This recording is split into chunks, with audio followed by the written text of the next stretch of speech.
لیجیے چھوٹی بیاں کی گڑیا، بہت بہت مبارک ہو بیٹے۔ وہ جیسے نیچے پہنچی تھی زبیر اپنی دھن میں بولنے لگا، کیوں بھائی تمہارا نکاح ہے، کل شام زیادہ لوگ نہیں بلائے، بس امان کی فیملی اور کچھ عزیزوں کے ہم دونوں خاندانوں کی طرف سے۔ تمہارے زبیر بھائی کو بہت فخر ہے کہ اس کی گڑیا نے اپنے بھائی کے انتخاب کو قبول کیا۔ اس کی آنکھیں تشکر سے چمک اٹھی تو رحاب ایسا نہیں چاہتی۔ بولو رحاب، چپ کیوں کھڑی ہو؟ اس کے پیچھے پیچھے لاؤنج میں پہنچی اینی نے فوراً جواب دے کر زبیر کی کنبٹیاں سہلائی دی۔ اس مس فتنہ کو آج چھوٹی سے ملنے اس مس فتنہ کو آپ چھوٹی سے کیوں ملنے دیتی ہیں؟ وہ فوراً ماں سے شکوہ کرنے لگ گیا تاکہ جو فساد آپ برپا کرنے چاہ رہے اس کا توڑ کیا جا سکے۔ خاموش رہنا اس کے پاس کا روگ ہرگز نہ تھا۔ چھوٹی، تم کمرے میں جاؤ بچے، ان سے میں خود نمٹ لیتا ہوں۔ رحاب کو وہاں سے بھیج کر وہ اینی کی عقل ٹھکانے لگانا چاہتا تھا۔ رحاب، خدا کے لیے کچھ تو بولو، اللہ کی بندی۔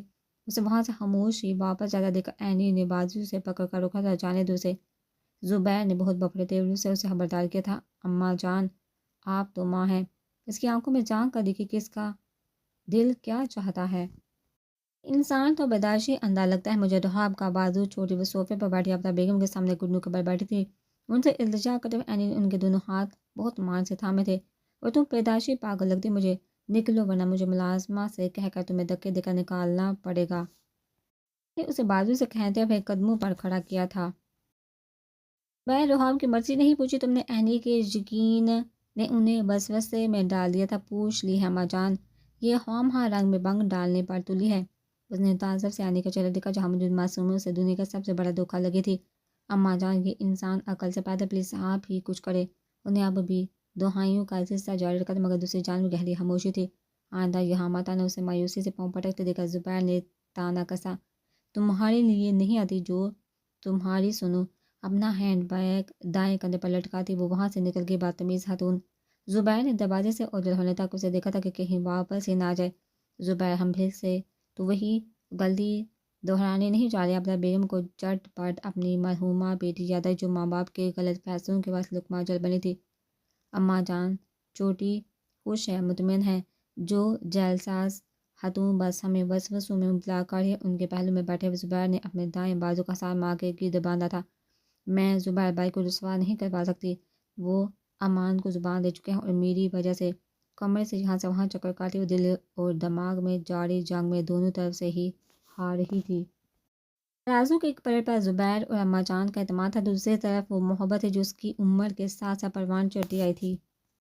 اب اسی اثنا میں دادی کی آواز اس کے سماعتوں سے ٹکرائی تھی، دادو۔ انہیں دیکھتے ہی رحاب دوڑ کر گلے جا لگی تھی، میرا بچہ گھر چلو۔ دادو نے اس کے سر پر بوسہ دیتے ہوئے کہا، گھر؟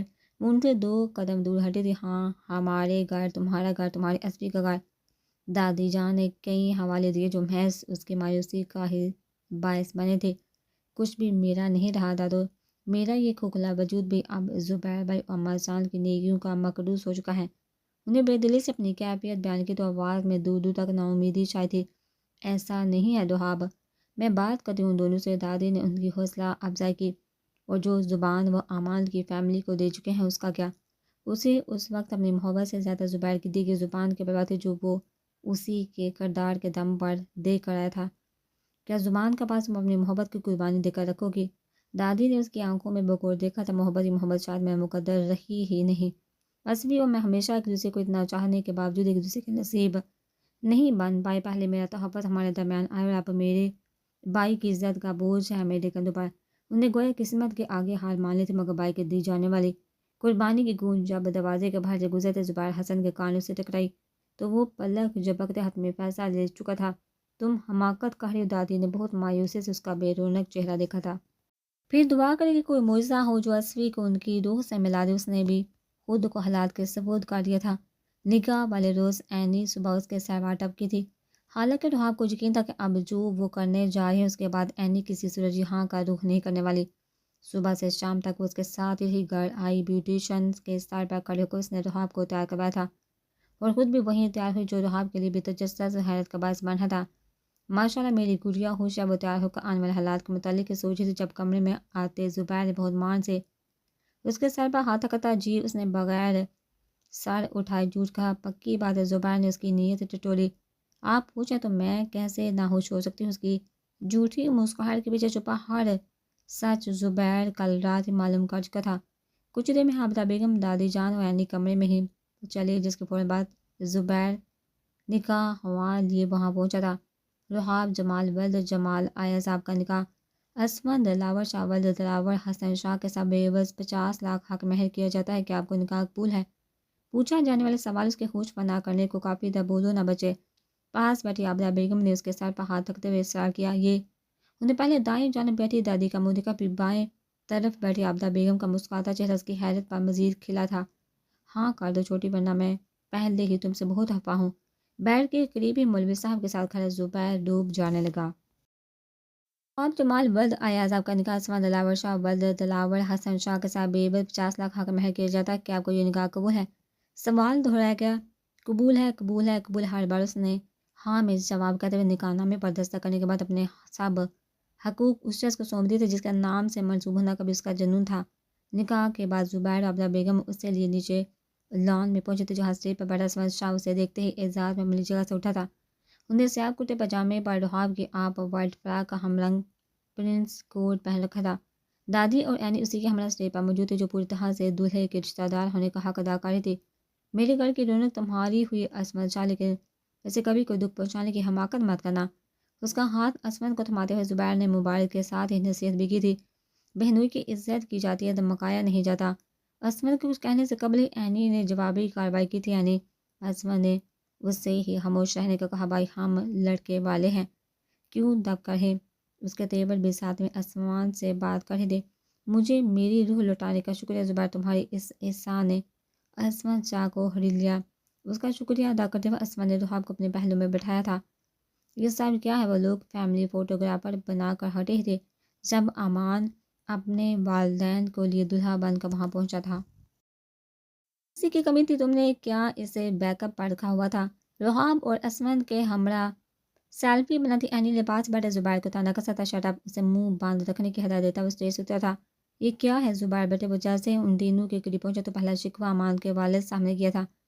سوری انکل، اس نے محض سے سوری کہہ کر امان کے غصے کو ہوا دی تھی۔ کیا سوری؟ رحاب اس انسان کے ساتھ کیوں بیٹھی؟ امان باقاعدہ چیخا تھا، کیونکہ اس انسان سے میں نے اپنی چھوٹی کا نصیب جوڑ دیا، اللہ تمہارے لیے بھی بہتر کر گیا۔ اس کا دایاں شانہ تھپتھپاتے ہوئے اس نے برادرانہ مشورہ دیا تھا۔ یہ کیا تماشا ہے بہن جی؟ امان کے والد نے وہاں آتی عابدہ بیگم سے شکوہ کیا تھا، جو خود زبیر کی حماقت پر شرمندہ تھی، جس نے امان وغیرہ کو جلد بازی میں انکار بھی نہ کیا، اور وہ طے شدہ وقت پر نکاح کی نیت سے پہنچے تھے۔ تماشا نہ ہو تبھی ہم نے یہ فیصلہ لیا بھائی صاحب، انہیں معذرتی انداز میں جواب دیا۔ تو تمہاری بہن کا واقعی اس انسان سے تعلق تھا، تبھی تو۔ بلاہر امان کی والدہ نے بھی خاموشی توڑی۔ آنٹی پلیز، آپ بہت محترم ہیں اور یہ آپ کی اکلوتی اولاد میرے عتاب کو دعوت مت دے، ورنہ افسوس کے لیے عمر کم پڑ جائے گی۔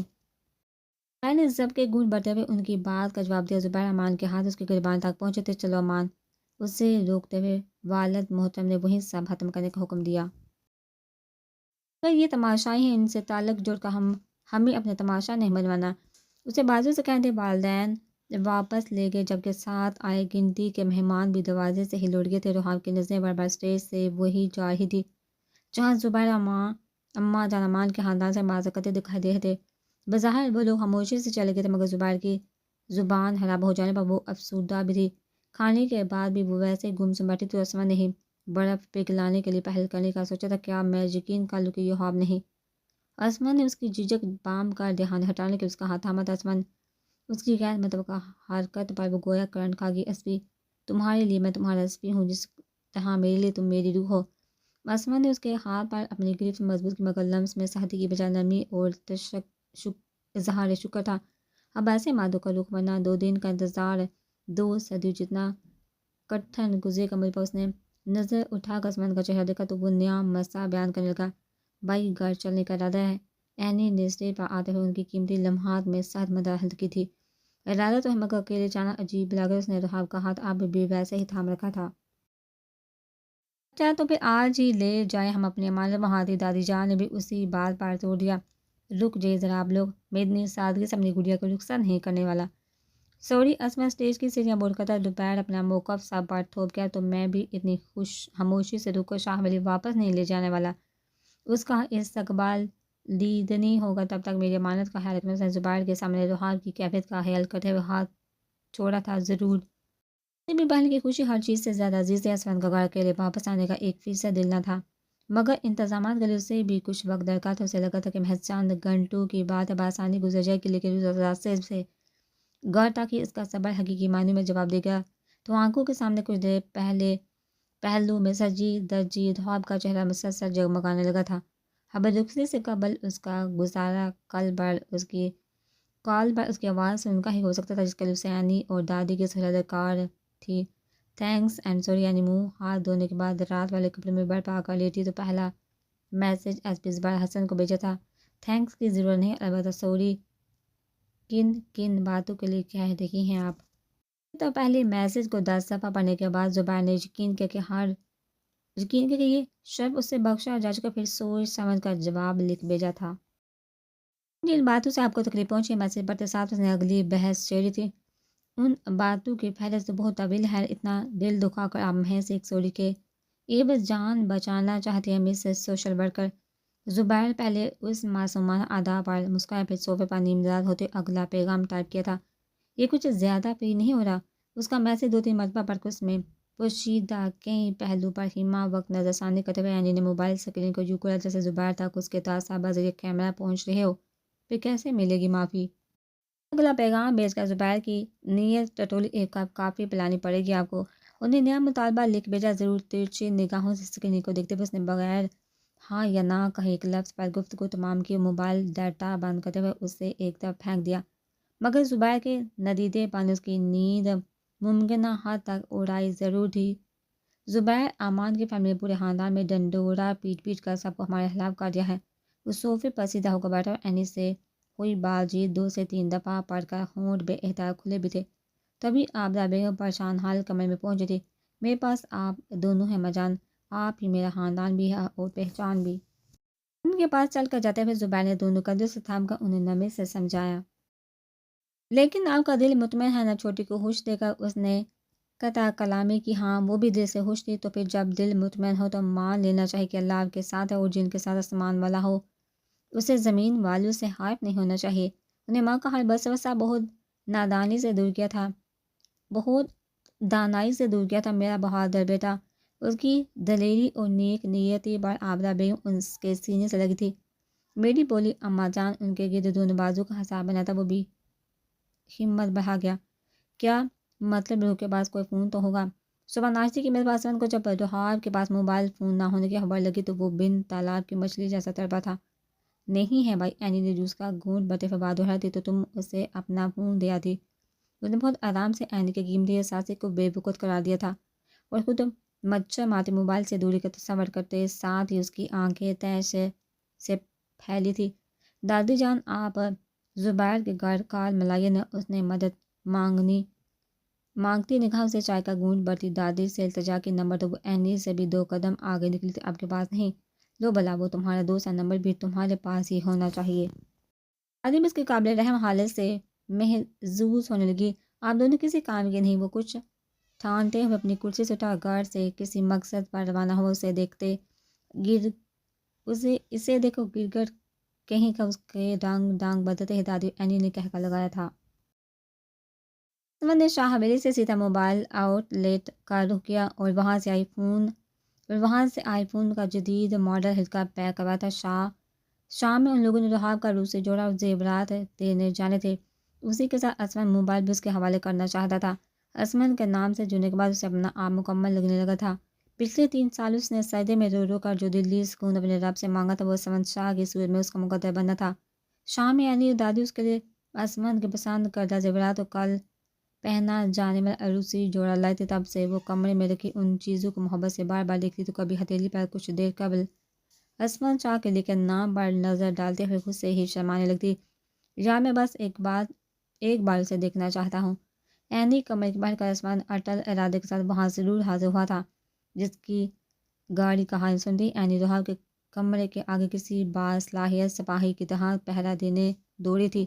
سوری اسمن بھائی، اس نے بے مروتی سے کہا، مان جاؤ لڑکی، یہ وقت کل تم پر بھی آ سکتا ہے۔ اسمن جانتا تھا کہ یہ محض اسے تنگ کرنے کا منصوبہ ہے۔ اسمن کو اندر جانے دو بیٹے، اور بسمن کی امانت ہے ہمارے پاس۔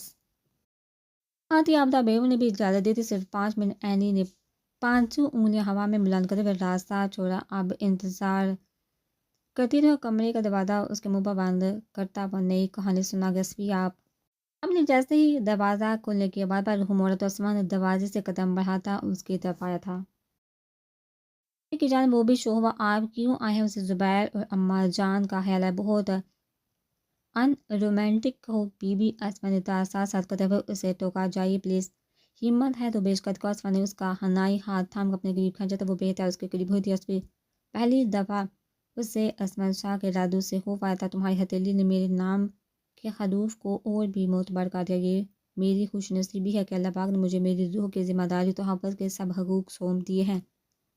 اسما نے اس کے دائیں ہتھیلی پر لکھا اپنا نام بغور پڑھ کر ہاتھ دل کے مقام پر رکھ دیا تھا۔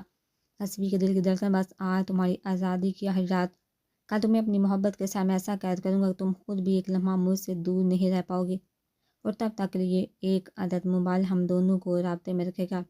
اپنی قمیض کی جیب سے موبائل نکال کر اسما نے اسے تھمایا تھا جس کا جو ہے حیا کے رنگوں سے کھل چکا تھا۔ اسبی پلیز جائے فی ایمان اللہ۔ اسبی کی جان اس کی پیشانی پر ہونٹ رکھتا ہوا اور وہ دلربا انداز میں اسے الوداع کرتا وہاں سے چلا گیا، مگر اس برملا اذہان نے رحاب کی ہمایاں ضرور اڑائی تھی۔ بہت ضدی ہیں اسمن بھائی، مل کے ہی گے۔ اسمن کے چاہتے ہی اینی اندر دوڑتی چلی آئی۔ دادو کہاں ہیں؟ نے اپنی رکی سانس بحال کرتے ہوئے پوچھا۔ اماں جان کے ساتھ ہے، تم کام کیوں رہی ہو؟ لڑکی اینی نے اس کے ہاتھ کی ہلکی کپکپاہٹ محسوس کی تھی۔ یعنی مجھے لگتا ہے مجھے خوشی سے ہارٹ اٹیک ہو جائے گا۔ انہوں نے سیدھا دل پر ہاتھ رکھا جو زخمی پرندے کے من بھر پڑا رہا تھا۔ ہارٹ اٹیک خوشی سے نہیں، غم سے ہوتا ہے پاگل، تم ریسٹ کر لو، اب ہم بھی نکل ہیں بس۔ اس کے گلے لگتے ہوئے اینی نے جانے کی اجازت مانگی کیونکہ اسمان انہیں لینے ہی وہاں آیا تھا۔ Thanks for trusting me Mrs اسمان لاوشا۔ اپنی دلہن کو پہلو میں براجمان اختیار کرواتے ہوئے وہ کان میں میٹھی سرگوشی کر گیا تھا۔ اسمی میرا ہاتھ رحاب نے اس کی اسی حرکت کے دہرائے جانے پر ہاتھ چمانے کی کوشش کی جو ہمیں مانوس سے بڑے حال میں بھی اپنی منمانی سے باز نہ آیا۔ کوئی مائی کا لال چھلوا کر تو دکھا۔ اسمان نے ہاتھ چھوڑنے کی بجائے گرفت اور سادگی تھی۔ تقریب اپنے اختتام کو پہنچی تو زبیر اور اماں جان نے پوری دھوم دھام کے ساتھ اپنی لاڈلی کو اسمن شاہ کے ہمراہ رخصت کیا تھا۔ اسمن کے لیے بھی یہ تشکر کا لمحہ تھا جو زندگی بھر کے لیے رحاب جمال کو اسمن شاہ کے سپرد کرنے جا رہا تھا۔ خوشگوار کے موقع پر زبیر اماں جان کے ساتھ ساتھ دادی اور اینی کی آنکھیں بھی خوشی سے نم پڑی تھی۔ اسمن کمرے میں پہنچا تو حسب توقع وہ گھونگھٹ کیے پھولوں کی سیر پر اسی کی منتظر تھی۔